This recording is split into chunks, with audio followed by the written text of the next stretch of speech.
쉽고 얕게 알려주는 교과서전입니다.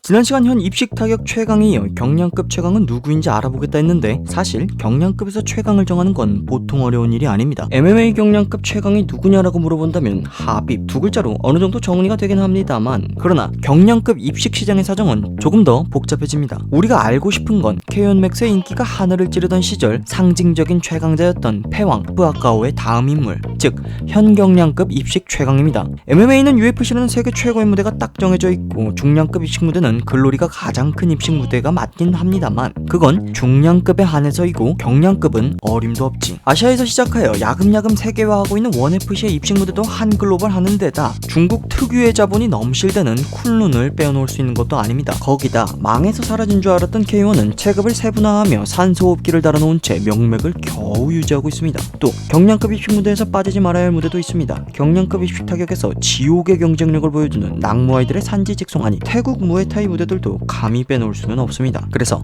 경량급 기준 세계 최고의 입식 무대가 어디냐라는 질문은 내일 점심 뭐 먹지와 같이 굉장히 어려운 질문입니다. 그렇다고 각 단체별 경량급 챔피언들을 쭉 나열한 뒤 그중 최고의 선수 딱 한 명을 정하라고 하면 이 영상은 완성할 수 없습니다. 하여 현 최고의 경량급 입식 타격가를 가려야 한다면 입식의 전 세계적인 아이콘이자 입식의 최강자, 즉 뿌아까오의 절대 왕권이 어디로 향했는지로 거슬러 올라가 보겠습니다. 우선 그때의 케이온 맥스는 세계에서 가장 뛰어난 것은 몰라도 가장 유명한 경량급 입식 무대였고, 유럽 무대에서 난다긴다 하던 선수들과 태국에서 팔꿈치를 갈던 낙무아이들이 돈과 세계적인 인지도를 얻기 위해 출전하던 빅리그였습니다. 그때 혜성처럼 등장한 뿌아까오가 등장하자마자 경쟁자들을 초전박살을 내버리며 다 해먹어버립니다. 하여 K1 측은 뿌아까오의 팔다리를 잘라버리는 룰 개정으로 견제했고 뿌아까오는 새로운 팔을 붙여서 다시 먹었습니다.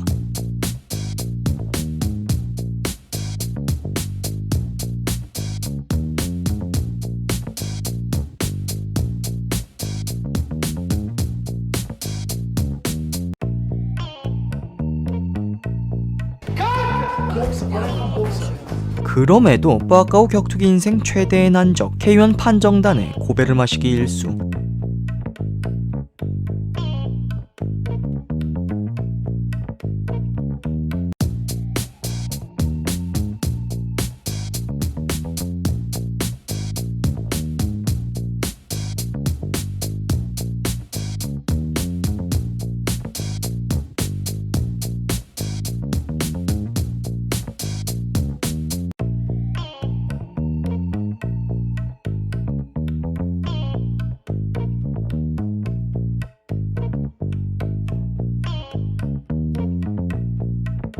결과적으로 뿌아까오가 보이지 않는 손에 의해 어찌저찌 패왕의 자리에서 내려오고 K1 맥스 최강의 자리는 마사토와 앤디 사워가 야무지게 나눠먹기 시작했습니다. 그렇게 사실상 뿌아까오, 앤디 사워, 마사토 판정단 4강체제, 아니 3강체제의 맥스를 종식시킨 것이 조르지오 닥터 페트로시안입니다. 정말 자신있게 말씀을 드린다면 역대 최강의 멤버들이, 호화 멤버들이 집결을 했는데요. 그 커다란 이유 중에 하나가 바로 이 조르지오 페트로시안이라는 한 인물의 존재 때문입니다. 입식 타격계에서 가장 주목받고 있는 선수가 바로 이 페트로시안이라고 해도 과언이 아닌데요. 러시아의 마지막 황제, 밖에서 소위 끌어올 수 있는 최후의 거물이라고 효도르 선수를 칭하지 않았습니까? 페트로시안이 바로 지금 맥스의 그런 존재라고 보시면 되겠습니다. 24살 때 2009 K1 맥스 월드 그랑프리에 진출하여 K1 맥스의 4천왕이자 초대 챔피언 알버트 크라우스를 말 그대로 압살.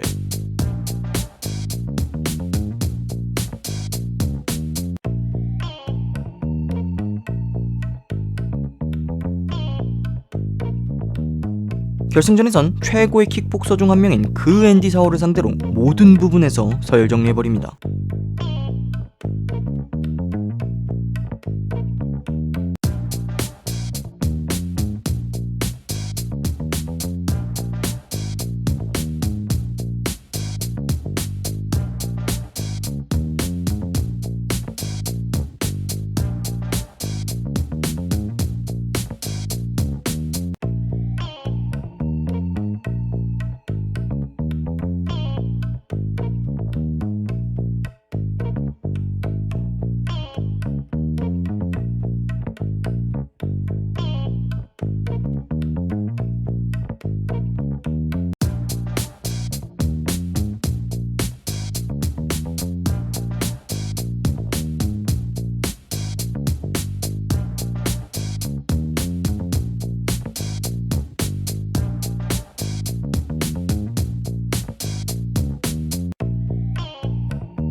여담으로 당시 중계를 맡았던 마사토 선수는 지난 대회 우승자로 은퇴를 선언한 상태이며 커리어 마지막 경기는 공구맥스 우승자 즉 최강의 선수와 붙고 은퇴하겠다 선언한 상황. 하여 24살의 나이로 K1 맥스에 갓 데뷔한 페트로시안이 결승전에서 앤디 사워를 요리하는 것을 보고 사뭇 진지해진 표정이 인상적입니다. TMI지만 마사토의 K1 마지막 경기는 페트로시안이 아닌 마사토 지옥의 은퇴 도전기 영상을 확인해주세요. 아무튼 페트로시안은 다음 2010 K1 맥스마저 압도적인 안정감으로 간단하게 우승, K1 맥스에 데뷔하자마자 2연속 그랑프리 우승이라는 진기록을 세우게 됩니다.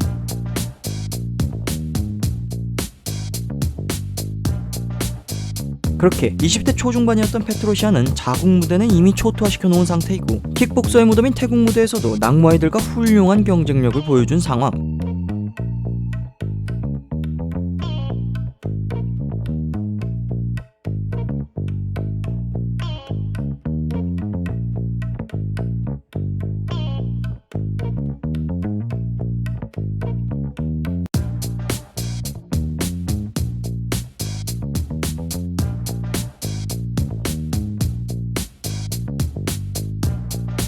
한창 때의 그 뿌아까오를 상대로도 무승부를 기록했던 만큼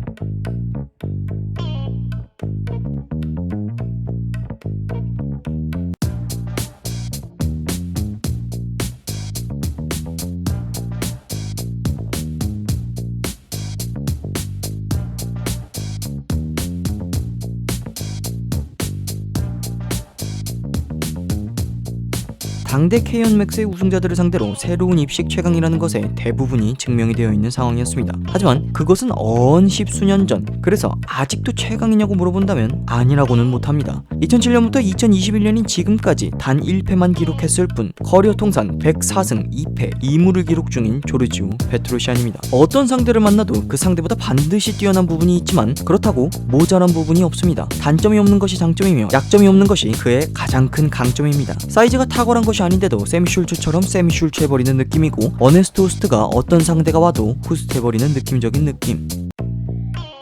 한마디로 상대가 누가 됐던 무조건 지만 유리하며 링 위에선 올마이티 그 자체입니다. 모든 타격거리를 지배하는 눈으로 모든 타이밍마저 통제하는 압도적인 공수 밸런스, 거기서 나오는 농밀한 운영, 감히 말하자면 완벽이란 단어를 오롯이 쓸 수 있는 유일한 킥복서라고 생각합니다. 현재 뛰고 있는 1FC에선 피지컬도 향상시킨 상태로 파괴력까지 더해진 상황. 물론 앞서 말했듯이 그래서 현 경량급 킥복서 최강이냐고 물어본다면 아니라고는 할 순 없지만 그렇다고 선뜻 맞다고 할 순 없습니다. 이게 무슨 말이냐? 전성기 뿌아까오와 무승부를 했어도 말 그대로 무승부. 이후 뿌아까오가 태국으로 돌아가 태국과 중국으로 오며 가며 활동을 했기에 두 선수는 무대가 달라 2차전 성사가 이루어지지 않았습니다. 즉 그 시절 상징적인 최강자였던 뿌아까오와의 직접적인 서열 정리는 찝찝한 마무리. 또 2008 맥스에서 우승하며 커리어 마지막을 최고의 자리에서 은퇴한 마사토와의 경기도 또 페트로시안이 유럽 최고 무대로 평가받는 글로리 진출 후 앤드리스트에게 생애 첫 KO를 당하며 글로리 무대를 정복하는 데는 실패합니다.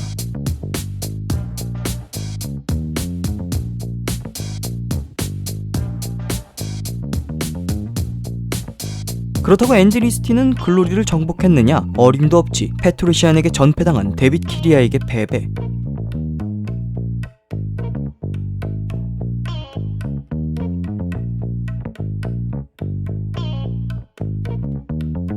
그래서 데빗 키리아가 글로리 일장이냐? 어림도 없지. 태국의 낙무아의 시티차이 등장. 시티차이에게 먼지나게 쳐맞습니다. 그래서 시티차이가 글로리 일장이냐? 어림도 없지. 커리어 내내 시티차이에게 4번 졌지만 마지막에 한 번 이겨서 현 챔피언 유지 중인 마렛 그레고리안 등장. 그래서 글로리 일장이 세계의 일장이냐? 그것도 애매한 것이 1FC, 쿨룬파이트 같이 또 다른 월클 입식 무대들이 있어서 확답할 수는 없습니다. 요컨대 경량급 입식 무대는 월클 경량급 입식 타격가들이 무대가 다른 와중에 서로 물고 물리는 아수라장입니다. 그 와중에 페트로시안이 1FC만 우직하게 뛰기도 했고 현 경량급의 최강자 라인으로 평가받는 슈퍼본 반차맥 시티차이 마랏 그레고리안과의 직접적인 전적도 없습니다.